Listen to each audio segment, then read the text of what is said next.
예, 그 우리가 그 깨달음에 대해서 이야기할 때 그 임재의 그 일구 법문, 이구 법문, 상구 법문 이렇게 임재뿐만 아니라 백장도 1장 1구, 2구, 상구를 했고 또 저기 어디입니까? 운문도 그런 이야기 하죠. 그게 무슨 이야기냐 하면은 산은 산이요 물은 물이다. 긍정적이잖아요. 물은 물이다. 산은 산이요 물은 물이다. 그걸 중생적인 표현이잖아요. 그 밑에 공의 개념이 들어가면은 산도 아니요 물도 아니다. 다 부정해 버리죠. 부정 공이라. 그리고 나서 깨달으면 어떻습니까? 산은 산이요 물은 물이다. 다시 그 산도 산이 산이 아니요 물이 물이 아니로다. 공개념이잖아요. 거기다가 이제 한 걸음 더 벽척간두 진일보해 뛰어나갔을 때 드디어 이제 산은 산이다 물은 물이다 이렇게 하잖아요. 그걸 갖다 우리가 불공이라고 그러거든요. 그래서 그 임재 3구에 들어가면은 이래요. 임재 3구가 이 말로 하는 것이 상구고, 그 다음에 주종자를 이렇게 내민다다 쿵을 한다든가 손가락을 이렇게 한다든가 말이 하는 것으로 했을 때 우리를 이구라 하더라고요. 그럼 뭐 이런 것도 안 하고 저런 것도 안 하고 그 가만히 강명설법 부처님이 처음에 깨쳐갖고 하엄경이죠. 저는 항상 하엄경 법화경 할 때 이게 하엄경 법화경 하엄경을 설할 때 강명설법을 했다. 강명설법을 하니까 천신들도 알아듣고 보살들도 알아들었다. 이게 이제 일구거든요. 그래갖고 그 밑에 보면은 이제 그 임재 위에가 항백선사고 항백선사 위에 백장 뭐 이렇게 계열이 가지 않습니까? 그래갖고 근데로만 백장 위에는 뭐 마조 뭐 남학해양 해능 이렇게 한다니까. 백장에서 항백에서 임재에서 쭉 내려가고 임재종을 좀 더 부활시키는 사람이 풍열선사. 그 풍열선사의 제자가 오늘의 주인공인 수산입니다. 수산이 이제 법당에 딱 올라가서 이제 법문을 하죠. 이 수산이 얼마나 그 참 대단한 스님이냐 하면은 아마 나는 언제 입적하겠다 하고 미리 이야기를 했어요. 그래서 그 입적하는 날 법당에 딱 올라가고 법문을 설하고는 그 자리에서 앉아갖고 그냥 입적해 버렸어요. 참 대단하다. 참 그분이 이제 그 수산 선사가 이런 이야기를 했어요. 그 삼구에서 깨치면은 그 불조의 스승이 될 수 있다. 2조에서 깨치면은 인천의 스승이 된다. 3구에서 깨치면 자기 자신도 구제하지 못한다. 이렇게 우리는 굳이 이렇게 말에 얽혀 살아요. 그 뭐 이양남님이 좀 더 끝까지 하면은 오늘 그 종용록 76칙인가요? 76칙 맞죠? 거기에 그러니까 자기가 그렇게 떠가 이제 그 제자들이 물었어요. 그러면은 스승께서는 몇 구를 통과하셨습니까? 하니까 나는 이제 그 선사들의 이야기는 이것이냐 저것이냐 물었을 때 오른쪽입니까 왼쪽입니까 이렇게 많이 예를 들어 물으면은 우리가 일상적인 생활에서는 뭐 왼쪽이다 오른쪽이다 그러지 않습니까? 근데 저 노력에서는 그런 표현 안 하죠. 바람이 부니까 꽃잎이 떨어지네? 이렇게 답해버려요. 하늘에는 구름이 떠 있고 물은 물병에 들어가 있네? 이래버려. 그러니까 그 질문자의 의도에 그 들어간다는 것은 분별해 버린다니까요. 말에 속는 수가 있죠. 그래서 선사들은 그 상대방의 말에 말귀를 잘 안 물죠. 만약에 반대로 선사가 질문을 했는데 그 제자들이 그 말귀에 붙들리 버리면은 이거는 뭐 사랑 분별심을 일으키고 있는 놈이다. 저는 청세 문문간에 보면은 스님 저는 너무나 가난합니다. 너무나 가난한데 저를 좀 도와주세요 이렇게 했어요. 하니까 큰 스님이 청세 하니까 예 하더라고. 아니 가난하다는 사람이 저기 벌써 뭐 법주를 세 잔이나 마셨고 뭐 이렇게 삐까버렸어요. 그러니까 가난하다는 거는 뭡니까? 자기는 이제 사랑 분별에서 벗어나고 망상 분별 망상 이런 것이 하나도 없다는 이야기거든요. 작년에 가난도 아니다. 올해는 손꽃마저도 없다. 그렇게 가난하다는 것은 잡념이 없고 망상이 없고 그런 뜻을 이야기하잖아요. 근데 청쉐하고 자기 이름을 딱 부르니까 예, 그럼 자기 이름에 가치가 있는 거죠. 그럼 자기가 가난하다는 말이 술은 벌써 석 잔이나 마시고도 아직도 가난하다 하는 게 말이 되냐?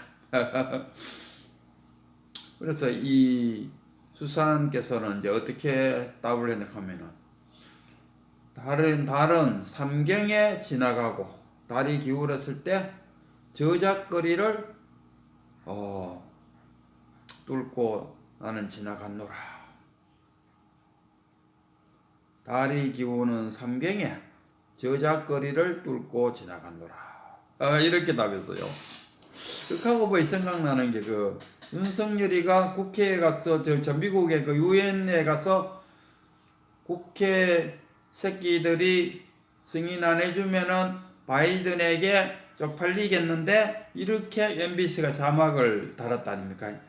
근데 제가 생각해 볼 때 우리 선적으로 볼 때 윤석열이가 뭐 국회에서 새끼들이 승인 안 해주면은 바이든에게 쪽팔리겠는데 또는 뭐 어떤 말을 했든지 간에 우리가 지금 분란이 일어나는 것은 윤석열이의 말에 매달리고 있다. 그럼 우리가 좀 더 넓게 보면은 우리가 윤석열 하면은 한나라의 대통령이 됐고 우리가 뽑아준 사람 윤석열이가 무슨 이야기를 하든지 간에 거기에 대해서 휩쓸리지 않고 윤석열이라는 한 물건이니까 참 이상한 한 인간의 신뢰해버리면은 그게 우리가 말하는 법신, 보신, 하신 이래 하잖아요. 그 다음에 체와 상가 용이잖아요. 그럼 윤석열이라는 그 자체가 뭡니까? 법신이죠. 그리고 내뱉은 그 말, 그게 보신이고, 그리고 우리가 행동하는 그 자체가 우리가 하신이 되죠. 비로자나 불이 법신이요, 빛이 보신이고, 우리가 법신, 보신, 하신이 누구냐 했을 때 석가모니 불이잖아요. 최상용 했을 때도 마찬가지고, 용, 쓰임단 용자에 쓰일 용자. 알기 쉽게 하면 한 사람이 의사가 되었고, 그래서 자기 의사를 실용하기 위해서 자격증을 땄고, 그리고 의료 활동을 한다. 최상용이 되잖아요. 그래서 우리가 굳이 윤석열이가 무슨 말을 했느냐, 거기에 매달리 갖고 새끼라 했는지, 뭐, 쪽팔리라 했는지, 뭐, 그딴 말에 우리가 매달리 갖고, 윤석열이가 그런 이야기를 했대? 우리가 언어에 매달린다 아닙니까? 아니, 화면을 보신 분들은, 윤석열이가 미국 대통령하고 뭐라 이야기하고 돌아서 나오면서 보이길래 박진 장관하고 그 입에 수행해오는 사람들하고 섞이갖고 오면서 윤석열이가 불쑥 한마디 했다 아닙니까? 그리고 한마디가 그렇게 무슨 내용이 무엇인지 뭐가 그리 중요하자 이런 이야기인데, 그러면은 말을 들어보니까 윤석열이가 청와대 영빈관 질 때 자기 계획대로 안 되고 기각된 거에 대해서 마음적으로 좀 아팠는데 또 이거 1억을 또 납부한다 했는데 또 국내에 돌아가서 국회에서 이걸 날리면 어떻게 할까 이런저런 약간의 그냥 불쑥 떠올랐는 생각을 이야기했지 않겠습니까? 어떤 보수 유튜버는 그 윤석열을 말을 푸념이라 하더라고요. 푸념. 그러나 푸념이라는 용어를 쓰면 안 된다고 내가 몇 번 꼬리 달았어요. 이 푸념이라는 게 의원적으로 무슨 이야기니까 막 무당이 그 의뢰한 그 자기한테 그 구대돌라고 의뢰한 그 사람한테 내가 무당이 입장에서 이제 귀신이 내한테 이제 무당 몸 속으로 들어왔다 합니까? 그래서 귀신이 그 의뢰인한테 뭐라 막 하는 그걸 우리가 푸념이라고 그러더라고요. 의원이. 근데 그 현대에서는 어떻게 사용할까? 막 자신의 그 한탄, 신체 한탄을 그 반복적으로 이야기하는 그 자체를 푸념이라고 그러더라고. 그러면은 윤석열이가 그 지나가면서 한마디 툭 던지는 게 그게 어떻게 푸념이 될 수 있냐 이러. 그래갖고 내가 그거 아니다. 해도 그 사람은 그 보수 유튜버 그 사람은 계속 그 이후로도 푸념이라는 대통령의 푸념에 대해서 뭐 애곡하고 막 이러더라고. 내가 볼 때는 대통령의 그 한마디 한 말을 푸념이라고 표현하는 그 자체가 오히려 대통령 말을 왜곡하는 거 아닐까 저는 그렇게 해요. 우리가 이 말의 언어, 우리가 그 부처님도 그러잖아요. 상이 아님을 할 때 즉각 열의를 보리라. 우리가 언어를 사용한다는 언어가 사용됨으로써 상이 생긴다 아닙니까? 언어가 없으면은 상도 잘 안 생기죠. 너무 우리가 일상생활에서 이 언어에 매달리고 살고 있다. 그러니까 언어에 그 매달리 버리면은 그 사람이 갖고 있는 정말 최상용을 했을 때 최를 놓치버릴 수가 있어요. 내가 그대에게 한 이야기가 분명히 그대를 위해서 해준 건데 듣는 그대 입장에서 보면 기분이 나빠서 화를 벌어낸다 아닙니까? 그러면은 그 말에 매달린다는 거죠. 우리 일상생활에서 그 말에 매달리지 말고 그 말에 포함되어 있는 그 의미를 찾으려고 할 때 부처가 무엇입니까? 했을 때 똥막대기니라. 그러면은 그 말에 매달리면은 똥막대기 그 똥막대기가 옛날에는 그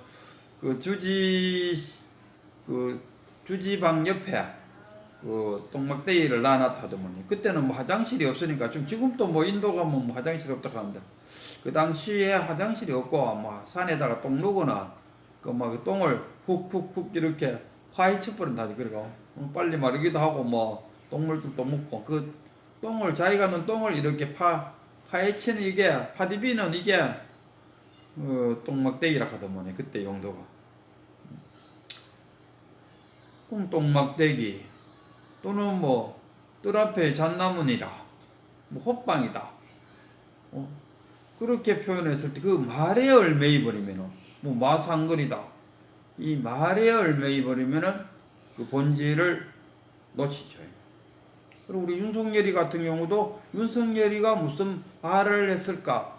뭐 개새끼라고 했는지 소새끼라고 했는지 바이든이라고 했는지 뭐 날리면이라고 했는지 그 말에 매달리면은 뭘삼아 윤석열이의 본뜻은 딴 데로 가버린다니까. 선사들이 한 이야기도 마찬가지잖아요. 지금처럼 수산이 달빛이 기울어진 삼경에 저작거리를 뚫고 지나갔노라. 이 저작거리가 뭡니까? 망상속이잖아요. 우리가 풀밭을 거닐고 있다. 선사가 풀밭을 거닐고 있다 했을 때는 이 풀밭이 번뇌망상이잖아요. 예수님도 이런 말을 했어요. 가난한 자가 천국에 일어나니라. 그러면은 부자는 천국에 못 일어나? 그 돈 많고 삼성이나 현대 LG 사장들은 천국 못 가겠네. 워낙 부자라서.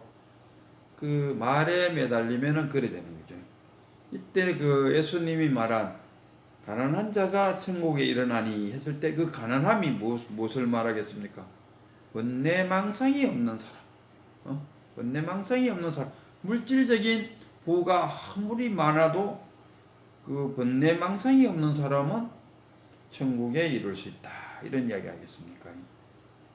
그래서 오늘의 그 주제는 1구, 2구, 3구도 참 중요하지만은 말에 매달릴 필요는 없다. 말에 매달리면은 결국 채상용을 했을 때 용에만 매달릴 뿐이고 채를 놓쳐버려요. 법신과 오신과 하신으로 나눴을 때 하신이 뭡니까? 그 하늘에 달이 떠 있으면은 달빛과 물에 비친 달. 그러면은 그 법신과 보신과 하신으로 나눴을 때 우리는 저 위에 하늘에 떠 있는 달은 못 보고 물에 비쳐 있는 물에 비친 달을 보고 그 원숭이들이 그 달을 건진다고 이렇게 떠오르는 그 그림 있지 않습니까? 그게 떠오른다. 결국 하늘에 떠 있는 달은 못 보고 물에 비친 달에 매달리는 꼴이 된다. 그래서 이 말에 매달리지 말고 그 채상용 했을 때 채가 무엇이냐, 본질이 무엇이냐, 나가 했을 때 내 지금 우리 깨달음으로 돌아왔을 때 이 내가 이 몸뚱어리와 생각 여기에 매달리지 말고 그 너머에 지금 내가 말을 하고 있는데 이 말을 하고 있는 자가 누구이고 또 아무도 없는 이 상태에서 내가 말을 하는데 이 말을 듣고 있는 자가 과연 누군가? 그 자가 참나이다. 견문각지하고 있는 그 자가 누구냐? 그 자를 탁 만나러 자신의 내면 속으로 쑥 들어갔을 때 우리가 참나를 만날 수 있다. 이런 이야기다. 맨날 큰 절에 가서 큰 스님의 말씀이나 경전이나 말이나 글에 끌리 다니면은 그게 용이고 화신이고 정말 그 본질인 채를 놓치게 된다. 그래서 그 부처님도 그러잖아요. 말에 매달리지 말고 말에 속지 마라. 말에 속지 않고 자신을 깊숙하게 내다보고 이 보고 있는 자, 또 말하고 있는 자, 듣고 있는 자, 이 자가 누구인고? 이러면은 뭡니까? 그토록 자기가 찾고자 하는 그것이 우리한테 쑥 나타나지 않겠나 이런 생각.